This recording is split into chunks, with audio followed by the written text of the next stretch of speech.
எழில் சுடர் சீரியலில் நாளைக்கு என்ன நடக்க போதும் பார்க்கலாம் வாங்க. எபிசோட் ரொம்ப அருமையாக இருந்துச்சுன்னே சொல்லலாம். ஸ்கிப் பண்ணாமல் ஃபுல்லோடையும் கேளுங்க. அதுக்கு நான் இந்த வீடியோ பிடிச்சிருந்துச்சுன்னா லைக் பண்ண பாருங்கள். ரொம்ப பிடிச்சிருந்துச்சுன்னா நம்ம சேனலுக்கு வந்து சப்ஸ்கிரைப் பண்ணி கண்டினியூஸாக ஆதரவு தாங்க.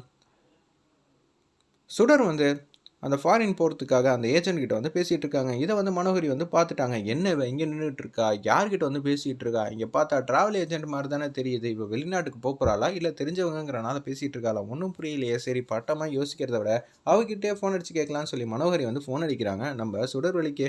சுடர்வழி வந்து ஃபோனை வந்து அட்டன் பண்ணுறாங்க. எங்கம்மா இருக்க? நான் வெளியில் இருக்கேன். என்ன இவ தூரத்தில் இருக்கேன்னு சொல்ல மாட்டேங்கிறா, பக்கத்தில் இருக்கேன்னு சொல்ல மாட்டேங்கிறா, அதை மொட்டையாக சொல்கிறாளே. வீட்டுக்கு பக்கத்தில் இருக்கியா வெளியில் இருக்கியா? நான் அடையாறில் இருக்கேன் அப்படின்னு சொல்கிறாங்க அந்த இடத்துல. என்னது இந்த இருக்கிற லொக்கேஷன் வேறு, அடையாறுங்கிறது வேறு, என்ன பண்ணலாம் அப்படின்னு சொல்லி யோசிச்சுட்டே இருக்கும்போது கார் எடுத்து எழில்கிட்ட நடந்த உண்மையெல்லாம் சொல்லலாம் தான் அவங்க அங்கேருந்து கடந்து போகிற மாதிரி காட்டுறாங்க. எழில் வந்து முக்கியமான ஒரு மீட்டிங்கில் வந்து அட்டன் பண்ணிகிட்டு இருக்கப்ப, ஏன் மனோ, எனக்கு முக்கியமான மீட்டிங் இருக்குல்ல, அதுக்கான ஃபைல் தான் நான் ரெடி பண்ணிகிட்டு இருக்கேன், தயவு செஞ்சு போறியா, அப்புறம் பேசிக்க. நீ சுடரை எப்படி வேலைக்கு வந்து சேர்த்த? அவங்க சர்டிஃபிகேட்லேருந்து எல்லாம் உன்ட்ட இருக்கா? ஆமாம், தமிழுங்கிற சர்டிஃபிகேட் என்கிட்ட இருக்குங்கிற மாதிரி அந்த இடத்துல வந்து பேசிகிட்டு இருக்காங்க. அவளை பற்றி கிராஸ் செக் பண்ணி தான் வீட்டுக்கு வந்து வேலைக்கு வந்து சேர்த்தியா? என்னம்மா அது, குழந்தைங்க ஆசைப்படி தான் அவளை நான் வேலைக்கு வந்து சேர்த்தேன். இந்த வீட்டில் வந்து சேர்ந்ததுலேருந்து இது வரைக்கும் எனக்கு எந்த விதமான வேறுபாடும் தெரியல. அவள் குழந்தைகிட்ட அக்கறையாக தான் நடந்துக்கிறா. அவகிட்டையும் வந்து எந்த பிரச்சனையும் இருக்கிற மாதிரி தெரில. குழந்தைகளோட சாய்ஸ் இந்த வாட்டி பெஸ்ட்டாக தான் இருக்குது. இத்தனை நாளாக வந்து கேட்டேக்கிற இன்டர்வியூ வச்சு அட்டன் பண்ணப்போ கூட இந்தளவு பெஸ்ட்டாக வந்து இருந்ததே இல்லை. அதுக்குன்னு கிராஸ் செக் பண்ணாமல் இருந்தால் எப்படிங்கிற மாதிரி பேச்ச ஆரம்பிக்கிறாங்க அந்த இடத்துல நம்ம மனோகரி. ஏன் இப்படியெல்லாம் பேசிக்கிட்டு இருக்க? அவள் இன்னும் 30 நாள் கழிச்சு வேலையில் இருப்பாளா இல்லையானே தெரில. அப்படி இருக்கும்போது உனக்கே இது மாதிரிலாம் சந்தேகம் வருதுங்கிற மாதிரி மாஸ் பண்ணுறாங்க அந்த இடத்துல நம்ம எழில். இதே மாதிரி தான் அவன் வந்து ஒவ்வொரு வாட்டிக்கும் சொல்லிக்கிட்டு இருக்கான், அவமரியாதைப்படுத்துகிறான். நீ ஜெய் செஞ்சு வெளில போறியா அப்படின்னு சொன்னேன். அங்கேயே வெளியில் வந்து நிற்கிறாங்க. அவன் 30 நாள் கழிச்சு வெளியில் ஊருக்கு போகிறாளா என்ன போகிறாளான்னு தெரில. அந்த 30 நாளுக்குள்ளே குழந்தைங்களோட மனசை வந்து கவர்ந்துட்டாலும் பிரச்சனை, அதே மாதிரி உன் மனசை கவர்ந்துட்டாலும் அப்புறம் என்னால் எதுவும் பண்ண முடியாதுல்ல அப்படின்னு சொல்லிட்டு இருக்கப்ப குழந்தைங்களை வந்து ட்ராப் பண்ணலான்னு சொல்லிட்டு நம்ம தமிழ் வந்து அப்படியே குழந்தைங்கள கூட்டிகிட்டு போகிறாங்க. அதாவது நம்ம சுடர் வந்து குழந்தைங்கள கூட்டிகிட்டு போயிட்டு அப்படியே இருக்காங்க. 1/2 மணி நேரம் ஸ்கூலுக்கு ஒன்றா டைம் இருக்குது, அபி அது வரைக்கும் என் கூட வா அப்படின்னு சொல்லும்போது ஒரு வெல்டிங் ஷாப்புக்கு வந்து கூட்டிகிட்டு போகிறாங்க. அந்த இடத்துல இங்கே என்ன தெரியுது, கஷ்டப்பட்டு வேலை பார்க்குறாங்க. ஓகே, டீ கடைக்கு கூட்டிகிட்டு போகிறாங்க, டீ வாங்கி தராங்க, டீ குடிச்சிட்டு இருக்காங்க நம்ம அபி. இங்கே என்ன தெரியுது அப்படின்னு சொல்லி கேட்கும்போது அவர் டீ போட்டுட்ருக்காரு. ஆட்டோ ஓட்டுறவங்க இருக்காங்க, அங்கே வந்து கூட்டிகிட்டு போகிறாங்க. இங்கே என்ன தெரியுது, உனக்கு என்ன பைத்தியமாக பிடிச்சிருக்கு, அவர் ஆட்டோ ஓட்டுறவர், எல்லாருக்கும் 3 வேறுபாடு வித்தியாசம் வந்து இருக்குல்ல அப்படின்னு சொல்லிட்டு, நீ ப்ரில்லியண்ட்டான வந்து ஸ்டூடெண்ட் தானே, ஸ்கூலுக்கு டைம் ஆகிடுச்சு வா போகலான்னு சொல்லிட்டு இந்த 3 பேரோட பசங்களும் இங்கே தான் இருக்காங்க. நீ ப்ரில்லியண்ட் இல்லை, இவங்களோட அப்பா அம்மா எங்கே இருக்காங்க, இவங்களோட ஸ்டூடெண்ட் யாருன்னு கண்டுபிடி பார்ப்போம் அப்படின்னு சொல்லும்போது, என்னங்க இப்படி சொல்லிட்டு இருக்கீங்க, உனக்கு என்ன பைத்தியமா, என்ன தான் ப்ரில்லியன்ட் ஸ்டூடெண்ட்டாக இருந்தாலும் இந்த விஷயத்தை எப்படி கண்டுபிடிக்க முடியும் தான் இருக்காங்க அந்த இடத்துல நம்ம அபி.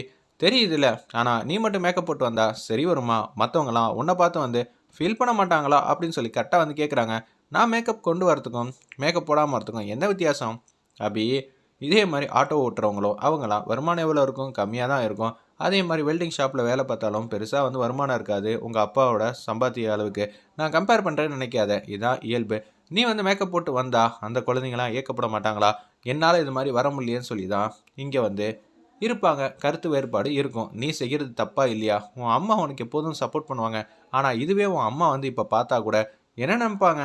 மன வலிமையோட இப்படியெல்லாம் நம்ம குழந்தைங்களை வளர்த்தது ரொம்ப தப்பாக போச்சு, மற்றவங்க மனசை வந்து புரிஞ்சிக்காம தான் இது மாதிரி பண்ணுறான்னு யோசிக்க மாட்டாளா அந்த இடத்துல? நீ கொஞ்சமாவது வந்து திருந்து அபி, அவ்வளோதான். நான் சொல்கிறது உனக்கு புரியுமா இல்லையான்னு தெரில, ஆனால் கண்டிப்பாக புரிஞ்சாலும் நீ என்ன செய்ய போகிறேன்னு பொறுத்து இருந்து பார்ப்போம் அப்படின்னு சொல்லிட்டு அங்கேருந்து வந்து கடந்து போகிறாங்க நம்ம அபி. ஆமாம்ல, சுடர் சொல்கிறது எல்லாமே கரெக்டுங்கிற மாதிரி தான் திங்க் பண்ணுறாங்க. ஒரு பக்கம் மனோகரி வந்து ஹாஸ்டலுக்கெலாம் வந்து ஃபில் பண்ணிகிட்டு இருக்காங்க, பசங்களை வந்து சேர்க்கணும்னு சொல்லிட்டு. என்னங்க நீங்கள் ஹாஸ்டலுக்கா? யாருக்கு? நம்ம பசங்களுக்கு தான். அச்சச்சோ, பாவம் இல்லையா அது, குழந்தைங்கள போய் ஹாஸ்டலில் சேர்க்க எலிலாம் விடவே மாட்டாங்க. அது எனக்கு தெரியாதா செல்வி, எதுவாக இருந்தாலும் பார்த்துக்கலாம். நான் ஜூஸ் வந்து கொண்டு வர சொன்னேன்னா, நீ ஜெயிலெலாம் பார்த்துருக்கியா அப்படின்னு சொல்லும்போது, சினிமாவில் பார்த்துருக்கேன். அதே மாதிரி தான் அங்கேயும் இருக்கும். காலையில் வந்து சாப்பாடு, தப்பு பண்ணால் அப்புறம் அவ்வளோதான். பெற்றவங்களாம் பார்க்கறதுக்கான டைமே கிடையாது. 2 மாதத்துக்கு ஒரு வாட்டி வந்து 1/2 hour தான் டைம் இருக்கும். அப்படி இருக்க ஸ்கூலில் தான் நான் வந்து சேர்க்க போகிறேன் அப்படின்னு சொல்கிறாங்க அந்த இடத்துல. என்னம்மா அது இப்படியெல்லாம் வந்து பேசிகிட்டு இருக்க அப்படின்னு சொல்லும்போது, இதை வந்து ராமியா வந்து கேட்டுட்டாங்க அந்த இடத்துல. ராமியா வந்து கேட்டோன்னே, குழந்தைங்கள வந்து ஹாஸ்டலில் வந்து சேர்க்க போகிறீங்களா, என்ன நினச்சிட்டு இருக்கீங்க, இதை எதுக்கு தேவையில்லாத வேலையெல்லாம் பார்க்குறீங்கன்னு சொல்லி ராமியா வந்து கடுப்பாய் வந்து, யாரை கேட்டு இது மாதிரிலாம் முடிவெடுக்கிறீங்க, நீங்கள் பெற்ற குழந்தைங்களா அவங்களாம் அப்படின்னு சொல்லும்போது, உனக்கு தேவையில்லாத வேலையெல்லாம் வந்து முக்கம் நுழைக்காத, நீ யார் இந்த வீட்டில் அம்மா நான் இந்த வீட்டு டிரைவரா இருக்கலாம். ஆனா இந்த வீட்டு உப்பு நெறையாவே சாப்பிட்டுருக்கேன். அதனால குழந்தைங்களுக்கு நம்பிக்கை துரோகம் பண்ணீங்கன்னா, நான் சும்மா இருக்க மாட்டேன் பார்த்துக்கங்க. உங்கள போய் நம்புறாங்க இந்த வீட்ல இருக்கிற எல்லாரும் அப்படின்னு சொல்லி கன்னாபின்னான்னு திட்டலான்னு இருக்கிறப்ப, இவங்கள எப்படி நம்ம திட்ட முடியும்னு மனசுல நெனச்சுட்டு, நீ இந்த வீட்ல டிரைவர் தானே, அந்த வேலைய மட்டும் பார்த்தா நல்லாருக்கும். இல்ல உன்ன இந்த வீட்ட விட்டு தொரத்தணுமா ராமையா சொல்லுனோனே, அவங்க மட்டும் அங்கேருந்து கடந்து போயிட்டாங்க. இப்ப ராமையாவுக்கு இந்த விஷயம் தெரிஞ்சுச்சு.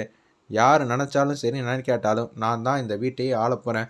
கூடிய சீக்கிரம் வந்து அவங்கள எல்லாரையும் ஹாஸ்டல்ல வந்து சேர்க்க போறேன். அதுக்கு எழில் எப்படி ஒத்துப்பாங்க? எழில் ஒத்துக்க மாட்டான் தான். ஆனா குழந்தைங்க வேற லெவல்ல பிரச்சனை பண்ற மாரி இருந்தா, அவன ஒரு டிப்ரஷனுக்கு கொண்டு போயிடுவேன். அதுக்கப்புறம் நான் சொன்னத மட்டும் தான் செய்வான். வேற வழி இல்ல. இதுவே ஹாஸ்டல்ல இருந்திருந்தா இது மாரி நடந்திருக்குமான்னு ஒரு வார்த்தை வந்து கேட்கலான்னு தான் இருக்கேன்னு மனோகரி வந்து கேவலமா திட்டமிட்டுட்டு இருக்காங்க அந்த இடத்துல. 10 வருஷம், 15 வருஷம் கழிச்சு ஸ்கூலோட வாழ்க்கையெல்லாம் முடிச்சதுக்கப்புறம் தான் இவங்க வரப்ப, நானு, எழிலு, ஒட்டுமொத்த குடும்பமும் என் கண்ட்ரோல்ல இருக்கும். அதுக்கப்புறமேட்டுக்கு எழிலுக்கும், இந்த குழந்தைங்களுக்கும் சம்மந்தமே இல்லாத ஒரு சிச்சுவேஷன் வந்து வந்துரும். அதுக்கப்புறம் என்ன ஆகும்? நான் தான் இந்த வீட்டையே வந்து ஆளப் போறேங்கிற மாரி கேவலமா வந்து பேசுறாங்க மனோகரியும், செல்வியும். இத வந்து ராமையா வந்து கேட்ட மாரி தான் தெரியுது அந்த இடத்துல. அவங்க பாட்டுக்கு கடந்து போறாங்க. இப்படியெல்லாம் ஒரு விஷயம் வந்து நடந்துக்காங்கிற மாரி உச்சக்கட்ட கோவத்துல இருக்காங்க நம்ம ராமையா. சரி ஐயாட்ட இதெல்லாம் எப்படி சொல்ல முடியும்? பிரச்சனை வரப்போ சொல்லிக்கலாங்கிற மாரி தான் திங்க் பண்றாங்க. அதுக்கு முன்னாடி சுடர நம்ம ஏதாவது ஒண்ணு பண்ணியே ஆகணும். அவ 30 நாள் கழிச்சு உண்மையிலேயே ஊர விட்டு போயிட்டான்னா, நானே டிக்கெட் செலவுலேருந்து எல்லாம் எடுத்து குடுத்து, அவள நல்ல வேலைக்கு கூட அனுப்பிச்சு வச்சுருவேன். ஆனா, நம்ப வாழ்க்கைக்குள்ள அவ வந்துட்டானா, என்ன பண்றதுன்னு தெரியாம தடுமாற்றத்தோட யோசிக்கிறாங்க. அப்பன்னு பார்த்து கவின் வராங்க. எனக்கா ஒரு ஹெல்ப் பண்ணுவீங்களான்னு சொல்லி ரிப்போர்ட் கார்ட மறைச்சு மறைச்சு எடுத்துட்டு வராங்க. கையில என்ன வச்சிருக்க? ஹெல்ப் பண்ணுவேன்னு சொல்லுங்க.